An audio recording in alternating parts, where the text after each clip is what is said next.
Hi అండి, అందరికీ praise the lord. ఒకసారి ఈ ఫోటో చూడండి ఏ విధంగా ఉందో. ఒకప్పటి హీరోయిన్ ఇప్పుడు ఏ విధంగా మారిపోయిందో చూడండి. నిజంగా ఆ ఫోటో చూసినప్పుడు నాకు చాలా ఆశ్చర్యం అనిపించింది. ఎవరి అందము, ఎవరి డబ్బు, ఎవరి అధికారము ఏదో ఒక రోజు అంతా పోతుందండి, ఏముండదు. చాలామంది అనుకుంటారు నేను చాలా అందంగా ఉన్నాను, నాకు చాలా డబ్బు ఉన్నది, నాకు పలుకుబడి ఉన్నది, నాకు అన్నీ ఉన్నాయి, నేను ఎప్పటికీ భూమి మీదే ఉంటాను అన్నట్లుగా ఫీల్ అయిపోతూ ఉంటారు. కొంతమంది అందం చూసుకొని ఫీల్ అవుతారు, కొంతమంది డబ్బును చూసుకొని ఫీల్ అవుతారు. ఏది ఉండదు.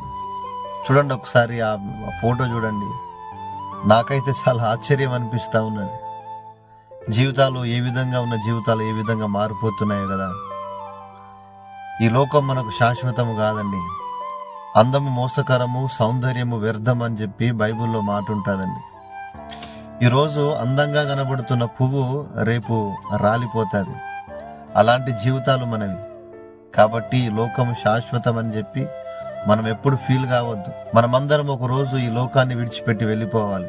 ఇలాంటి ఫోటోలు చూసినప్పుడు మన బ్రతుకును మనం ఒకసారి జ్ఞాపకం చేసుకోవాలి. నేను కూడా ఒక రోజు ఈ లోకాన్ని విడిచిపెట్టి వెళ్ళిపోవాలి, నా బ్రతుకు కూడా ముగించబడుతుంది అని చెప్పి మనల్ని మనం తగ్గించుకొని ఈ లోకంలో బ్రతకాలి.